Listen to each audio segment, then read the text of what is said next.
How's it going here, and welcome to round 2 of my camera comparison between the Vivo X200 Pro, Samsung Galaxy S24 Ultra, and iPhone 16 Pro Max. Now, I've done individual camera comparisons of the Vivo between each of these two phones when it was first released, but now that the Vivo has had multiple updates in the month of November alone, and of course the iPhone has received a few different updates since it's been released, and the Galaxy S24 Ultra has received multiple updates throughout the entire year, I thought it'd be good to come back and do another round of comparison here. And now here's a quick switch to the portrait video on the X200 Pro and S24 Ultra, and the cinematic video here on the iPhone 16 Pro Max. So you can see this artificial background blur and how it compares to the previous clip without it in the same setting. And so this time around, I've made sure I've turned off all beauty modes and filters on the Vivo, so you get straight what's coming out of the camera for all three of these phones. And so like I always do, I'm going to show you a bunch of photos and videos in both good and low light conditions, so you can judge for yourself which of these three smartphone cameras are going to be best for your camera needs. So go ahead and take a look at all the photos and videos and let me know what you think.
So we're out here testing the video of the rear cameras of the Vivo X200 Pro, the iPhone 16 Pro Max, and Galaxy S24 Ultra.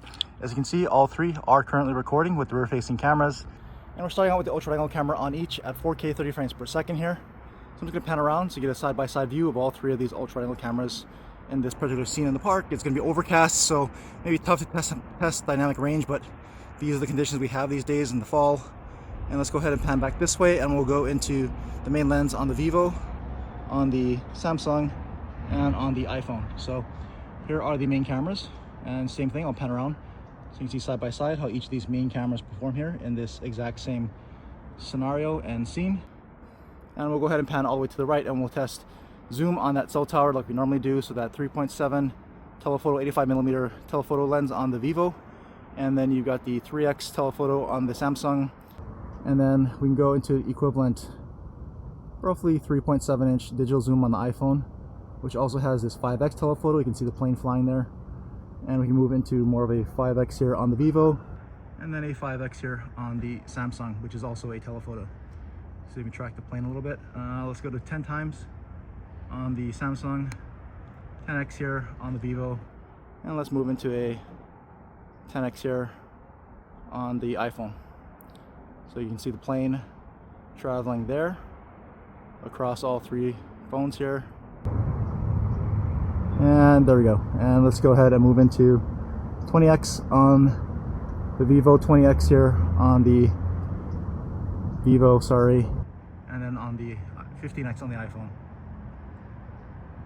And let's take it back to the cell tower real quick.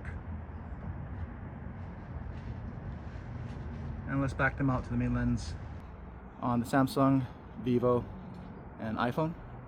And we'll test autofocus here on the post, which might be hard across three cameras, but we'll go across three, and one more time. All right, and so we'll test stabilization by walking on the stairs here, so you can see how that compares across all three of these cameras going through the path, and then we'll just draw to stress out that stabilization a bit.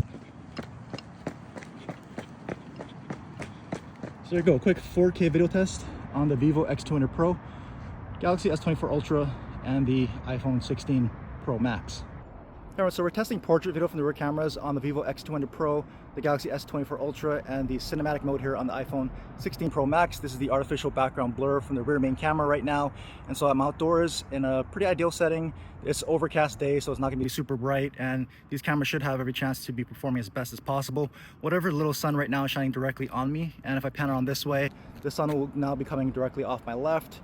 And then if I pan all the way around this way, it is going to be shining directly into those cameras. And so let's pan all the way back around here. And I'll just start walking so you can see how this artificial background blur effect holds up with some movement across all three of these cameras. So let me know what you think about this effect here on the iPhone 16 Pro Max, Vivo X200 Pro, and the Galaxy S24 Ultra. Let's go!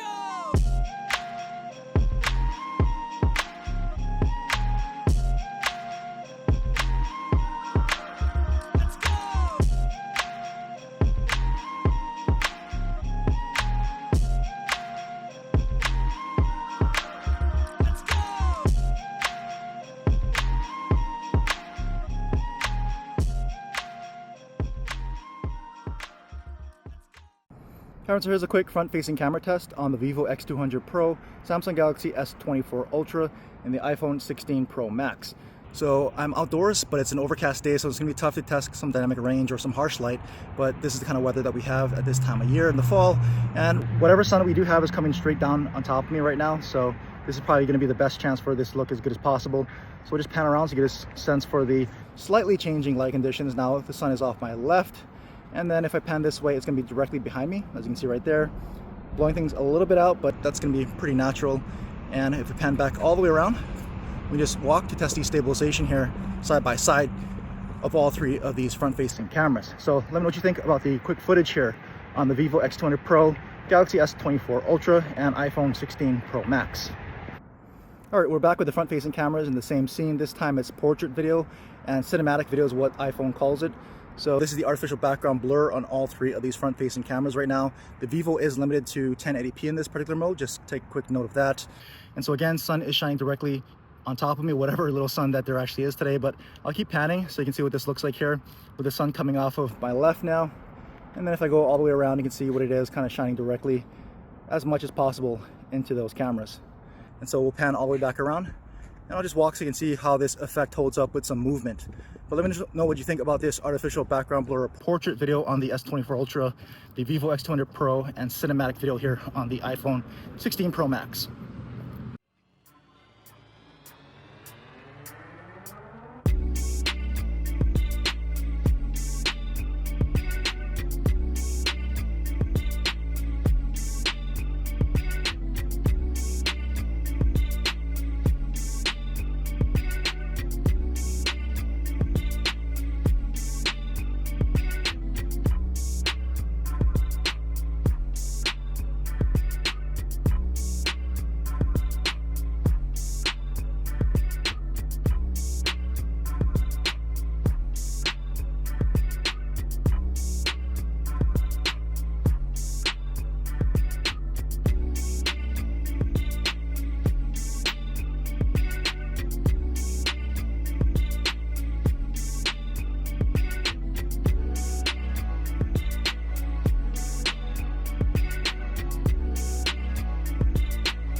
So here's a low light video test of the rear cameras on the Vivo X200 Pro, Galaxy S24 Ultra, and iPhone 16 Pro Max.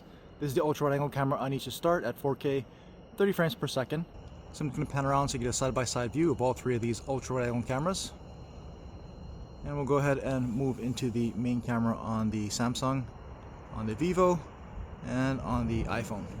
So usually with the main camera, they let in more light. You're going to see a little bit more definition, more visibility of those trees against that skyline. And we'll pan around here so you get a side-by-side view of this main camera in this same setting here, and how they handle that really bright street light as well. And let's go ahead and pan all the way around, and we'll just walk to test stabilization as well. And of course we'll move out from that really bright area to this little bit darker area here, and then it'll get bright again, so we'll test out some light transitions. And pay attention to micro jitters as always, which is typical. There's just some will have more than others. And so as we round the corner, you can see that really bright street light already. And we'll walk through the path here and pull up about here, and we'll try to pan up into the night sky. And it's a pretty cloudy night, so it's going to be kind of white and a little bit grainy here. But check out how much noise is introduced by that light, and how these cameras are trying to handle everything here between the really bright street light on the right and the building lights here on the left, and this pretty much darker alleyway down the middle. So there's a quick 4K low light video test of the X200 Pro, S24 Ultra, and iPhone 16 Pro Max. Let me know what you think.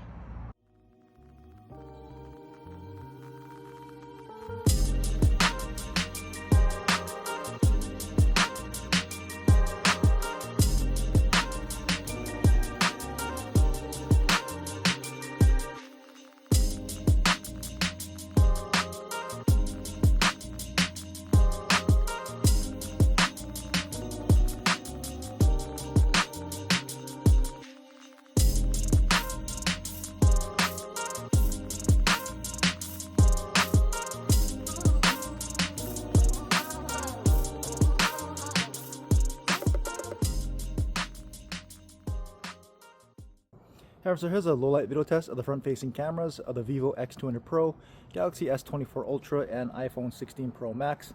I'm in my usual testing spot out here with some pretty good light around me, so you get a sense of how these cameras are performing in some fairly optimal light, even though we're out at night here. And so I'll pan around this way so you can see how that really bright street light behind me and what that does to the video quality here of these front-facing cameras here. And we'll just walk to test stabilization side by side. And I always like to show the bright lights because in case you're using these front-facing cameras to shoot video at night and you've got some bright lights around you, you know what to expect. And so we're walking through a darker area, so you can see what that looks like here, and a little bit less light. As you're around the corner, we'll pull up and pan all the way around so you can see how these front-facing cameras do with a little bit more of those bright street lights there. You can see right there. And we'll go ahead and walk back to this darker area here so you can see side by side how these cameras handle this particular lighting situation with a lot less light. But do let me know what you thought about the overall camera comparison, the recomparison between the X200 Pro now that it has had multiple updates since it's been released not that long ago. And of course the S24 Ultra, which has been out for about a year now and it's gotten through several updates, along with the iPhone has been out for some time and also has had a few different updates here. So let me know what you think about all three, how the Vivo X200 Pro handled up against these two phones this time around after all the different updates that it's gone through. And let me know which one you personally preferred and would rather use on a daily basis and why. Because I've always found it interesting what cameras people use most on their phones and what they rely on. That helps me out in future reviews and comparisons, just to keep in mind. But if you have any other questions about any of these phones, leave them down in the comment section. I'll try to answer what I can. And as always, thanks for watching.